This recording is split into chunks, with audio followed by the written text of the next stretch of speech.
Langit sore menggantung lelah di ujung cakrawala. Warna jingga pekat seperti luka yang belum mengering.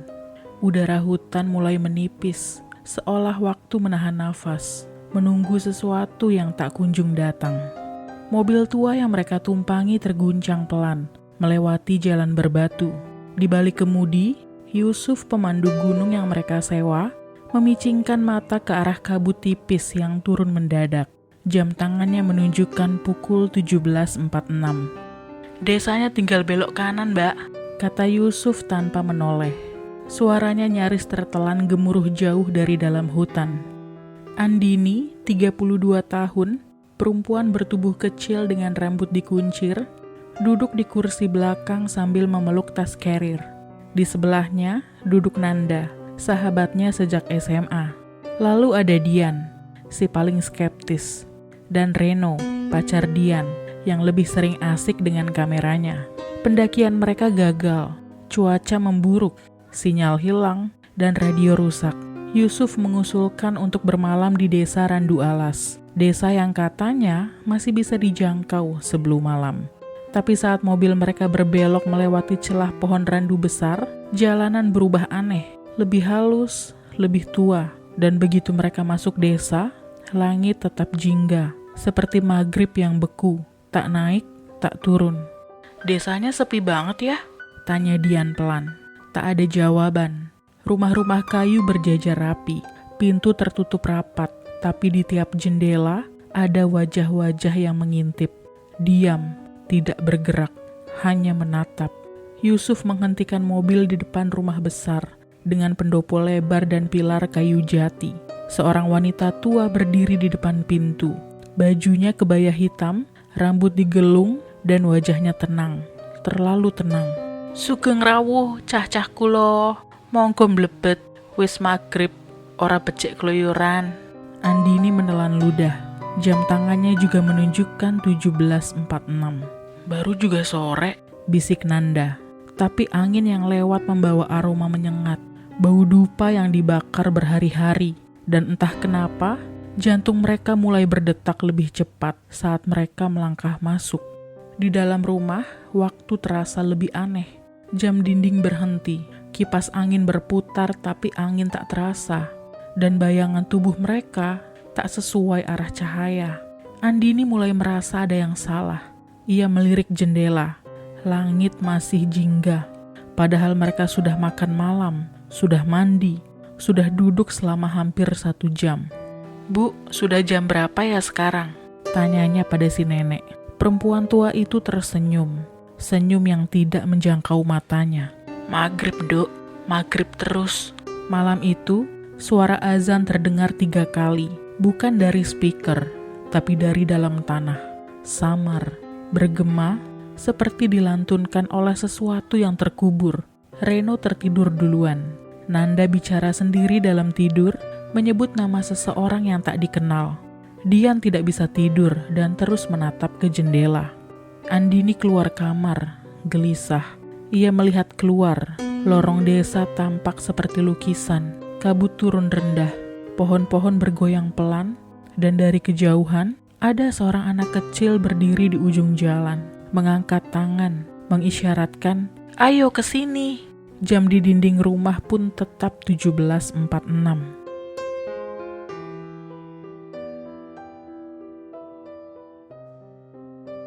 Andini menatap anak kecil di ujung jalan desa. Tubuhnya kecil, mengenakan baju lusuh berwarna abu-abu. Rambutnya menutupi sebagian wajah. Tapi yang paling membuat Andini merinding, anak itu tidak bergerak sama sekali, tidak berkedip, tidak bergeser. Dan ketika angin berhembus, baju anak itu berkibar. Tapi bayangannya tidak ikut berubah. "Dek, kamu tinggal di sini," bisik Andini. Setengah berharap itu hanya ilusi mata lelah. Anak itu perlahan mengangkat tangannya, lalu menunjuk ke arah tanah di bawah kakinya. Andini terdiam. Tepat saat ia melangkah setengah, seseorang menyentuh pundaknya dari belakang. "Mbak, ojo metu. Nek wes magrib, dilarang keluar kamar." Itu Mbok Sarini, perempuan muda yang membantu si nenek pemilik rumah. Suaranya tegas, matanya ketakutan. Andini menengok ke jalan lagi. Anak itu sudah tidak ada.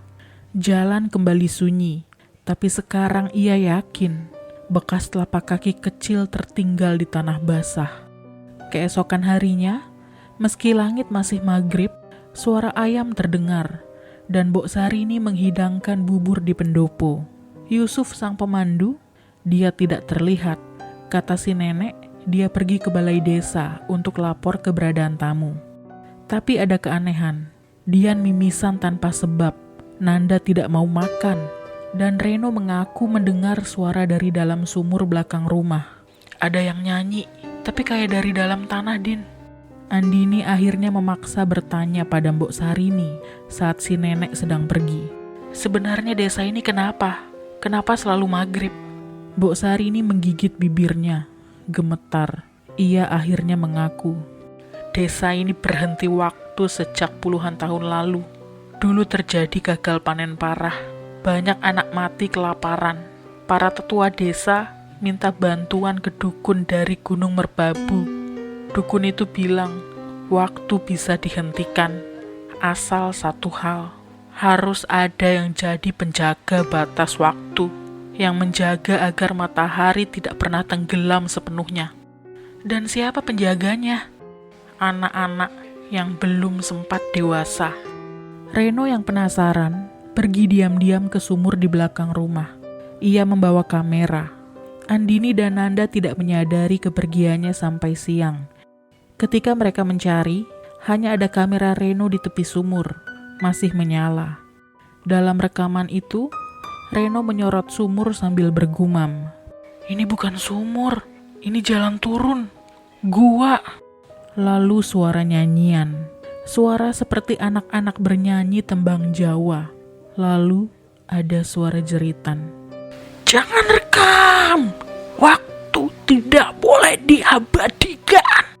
Harus dibiarkan membusuk. Setelah itu, hanya suara angin dan gambar bayangan Reno yang menghilang perlahan. Dian mulai kacau. Ia bicara dalam bahasa Jawa halus, seperti orang kesurupan. Mbok Marni minta gantian. Katanya waktuku habis. Aku yang harus jaga waktu sekarang. Ia menulis di tembok kamar pakai arang. Langit ini hanya tirai, di baliknya gelap abadi. Andini dan Nanda putuskan melarikan diri malam itu juga. Tapi saat mereka keluar rumah, jalan desa berubah. Rumah-rumah berulang. Mereka kembali ke titik yang sama. Setiap keluar gang, mereka masuk ke gang yang sama. Dan jam tangan Andini tetap 17.46. Di kejauhan, mereka melihat bayangan anak-anak berdiri berjejer di ujung jalan. Semua mengenakan baju lusuh, mata mereka kosong, dan mereka mulai menyanyikan tembang yang nada dan liriknya sama seperti dalam rekaman Reno. Magrib ora mari, cah cilik dadi ganti, sing katon koyo wong sak tetane dudu manungsa.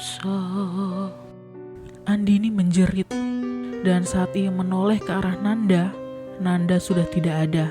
Hanya sepatu sebelah terguling di bawah pohon pisang. Jam tangan Andini pecah. Jarumnya menunjuk 17.47.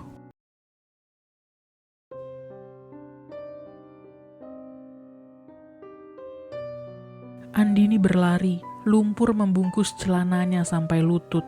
Nafasnya terengah, dada terasa sesak seperti dipeluk tangan tak kasat mata. Ia baru sadar betapa dinginnya tanah desa ini, seperti belum pernah tersentuh matahari.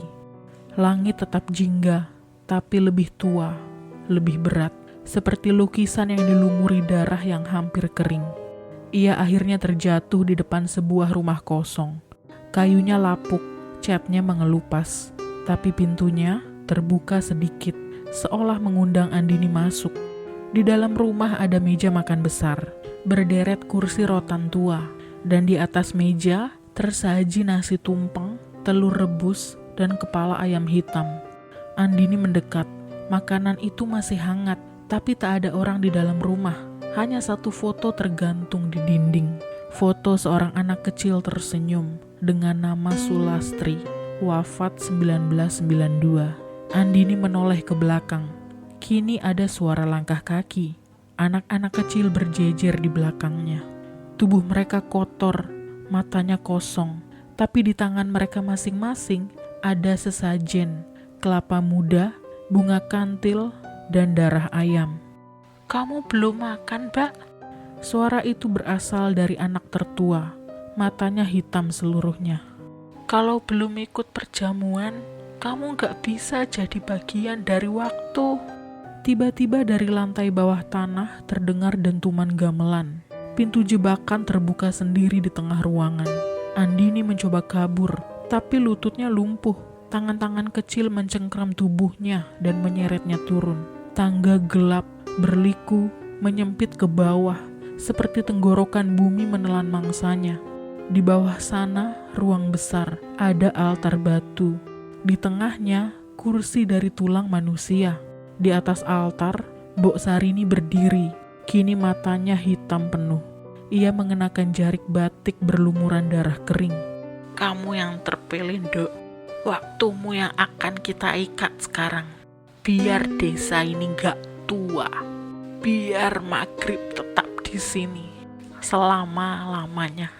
Andini berteriak, tapi mulutnya dibungkam daun sirih yang dimasukkan paksa. Tubuhnya diikat. Di sekelilingnya, anak-anak bernyanyi lirih dalam bahasa yang sudah punah. Mereka menyebutnya tembang penjaga waktu. Tiba-tiba, suara lonceng berdentang dari atas tanah. 2 kali, lalu 3, lalu sunyi. Mbok Sarini mengangkat tangannya dan berkata, "Langit telah retak. Yang lama akan diganti. Yang baru akan dijadikan bayangan."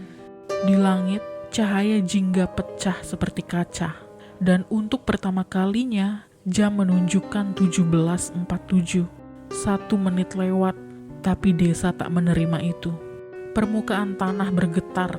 Dari altar keluar asap, dan satu sosok muncul.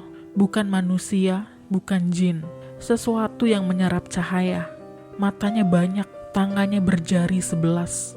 Ia mengenakan mahkota dari rambut manusia. "Pengorbanan diterima, tapi waktu tak suka ditunda." Ia mengulurkan tangannya ke Andini, tapi sebelum sempat menyentuh, sebuah suara melantunkan ayat suci, bukan dari salah satu penduduk, tapi dari Reno. Ya, Reno kembali, tapi bukan sepenuhnya manusia. Tubuhnya penuh ukiran kuno, suaranya berat. Ia menatap Andini dan berkata, "Kamu belum waktunya." Dengan satu pukulan ke tanah, altar pecah. Anak-anak melolong. Mbok Sarini terbakar jadi abu. Makhluk penjaga waktu menguap menjadi kabut. Dan semua kembali gelap. Andini terbangun di tengah jalan desa. Langit sudah malam untuk pertama kalinya. Dian duduk di sampingnya. Reno berdiri. Nanda entah di mana. Tapi Andini tahu, ia mungkin sudah menjadi bagian dari langit maghrib.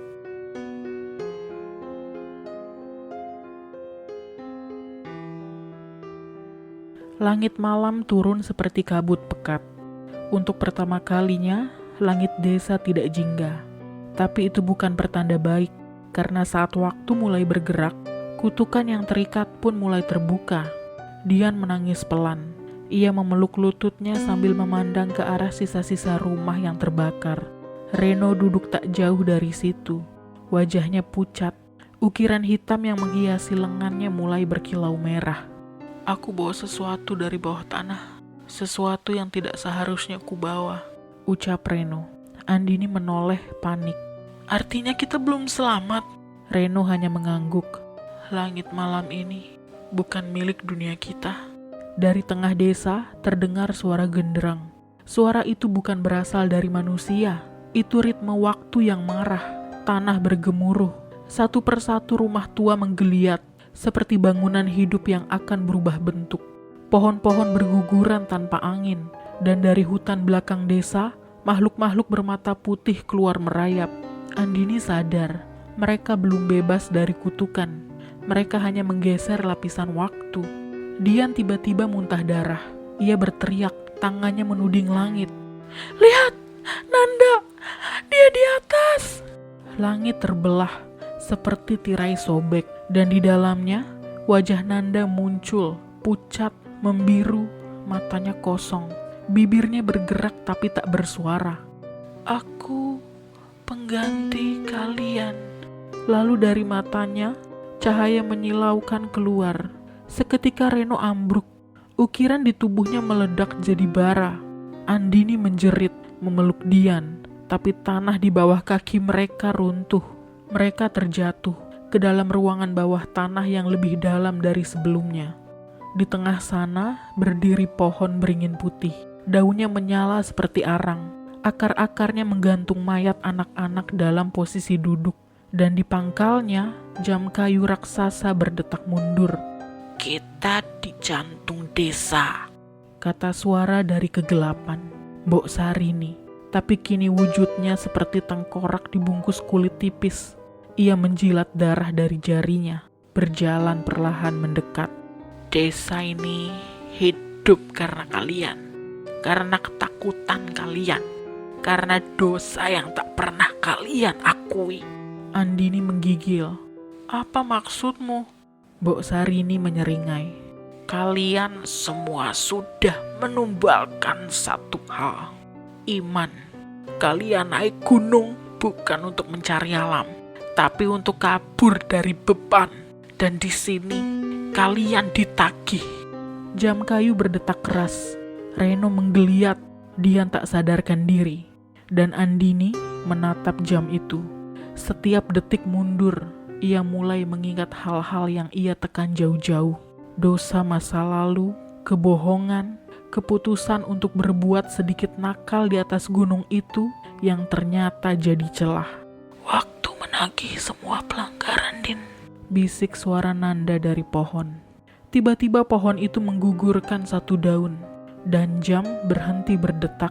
Dalam detik itu, suara azan berkumandang, tapi bukan dari masjid. Suara itu datang dari langit. Langit yang kini kembali ke warna jingga. Bukan maghrib, tapi jingga seperti fajar. Tubuh Mbok Sarini meledak menjadi abu. Pohon beringin terbakar. Mayat anak-anak lenyap, dan jam kayu meleleh. Andini memeluk Dian yang mulai siuman. Reno pun membuka mata. Waktu memberi kesempatan. Mereka bertiga terbangun di pinggir hutan. Matahari pagi bersinar untuk pertama kalinya. Langit biru, burung-burung bernyanyi. Desa yang mereka tinggali hilang, seolah tak pernah ada. Di tangan Andini, jam tangannya kembali hidup, menunjukkan waktu 06.00, tepat fajar. Dari kejauhan, suara radio dari warung kecil menyala. Telah ditemukan 3 pendaki yang sempat dilaporkan hilang selama 6 hari di Gunung Es. Kini dalam kondisi selamat, tapi salah satu dari mereka, perempuan bernama Nanda, masih belum ditemukan. Andini menatap langit, dan untuk sesaat, di sela awan putih, ia melihat bayangan gadis kecil berdiri di atas awan, tersenyum, menjaga waktu yang tidak boleh bergerak lagi.